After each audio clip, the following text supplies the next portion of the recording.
નમસ્કાર મિત્રો, અમારી યુટ્યુબ ચેનલમાં તમારું હાર્દિક સ્વાગત છે। અમારી ચેનલમાં નવા હોય તો લાઈક, શેર, સબસ્ક્રાઈબર જરૂર કરી દેજો। તો ચાલો કરીએ આજની આ કહાની પૂરી સાંભળવા નમ્ર વિનંતી।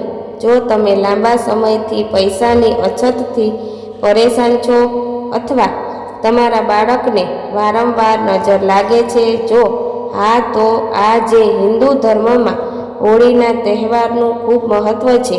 હોળીના દિવસે લોકો પરસ્પર દ્વેષ ભૂલીને એકબીજાને રંગ લગાવે છે અને તહેવારને આનંદથી ઉજવે છે।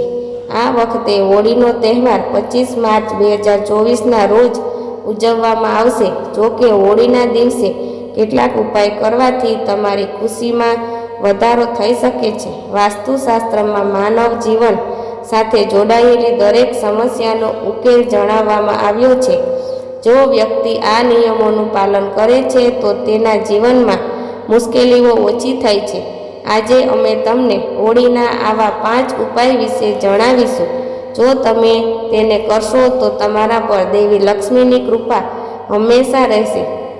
આ સિવાય તમારા ઘરમાં સુખ, શાંતિ અને સમૃદ્ધિ રહેશે। ચાલો જાણીએ એ ઉપાયો વિશે। લાલ કપડાં। તમે હોળીના એક દિવસ પહેલાં એટલે કે હોલિકા દહનના દિવસે પણ ઉપાય કરી શકો છો। આ માટે સૌથી પહેલાં લાલ કપડું લો, ત્યારબાદ તેમાં 7 લવિંગ, 7 બદામ અને 7 કાળા મરી નાખીને કપડાને સારી રીતે બાંધી લો।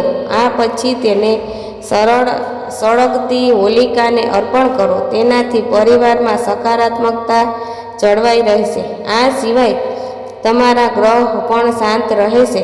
ગંગાજળ છાંટવું। હિન્દુ ધર્મમાં ગંગાજળનું ખૂબ મહત્વ છે। પૂજાથી લઈને હવન સુધી દરેક વસ્તુમાં ગંગાજળનો ઉપયોગ કરવામાં આવે છે।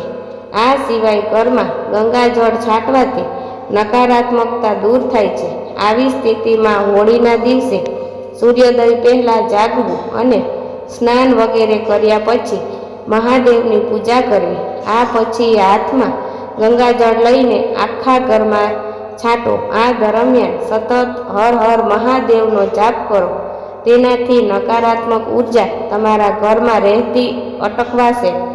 તોરણ। ઘરના મુખ્ય દ્વાર પર તોરણ સ્થાપિત કરવું શુભ છે, તેનાથી નકારાત્મક ઉર્જા ઘરમાં પ્રવેશતી અટકે છે। આ સિવાય આંખોની રોશની પણ દેખાતી નથી। આવી સ્થિતિમાં હોળીના દિવસે ઘરમાં તોરણ બનાવીને ઘરના મુખ્ય દ્વાર પર લગાવો। આ માટે કેરી અને લીમડાના પાનમાંથી તોરણ બનાવો। એવું માનવામાં આવે છે કે આ ઉપાય દેવી લક્ષ્મીના આશીર્વાદ મળે છે અને ધનની કમી ક્યારેય થતી નથી। ધૂણી। વાસ્તુશાસ્ત્ર અનુસાર ઘરમાં ધૂણી લગાવવાથી નકારાત્મક ઉર્જા આવતી નથી। આ સિવાય પરિવારના સભ્યોનું સ્વાસ્થ્ય પણ સારું રહે છે।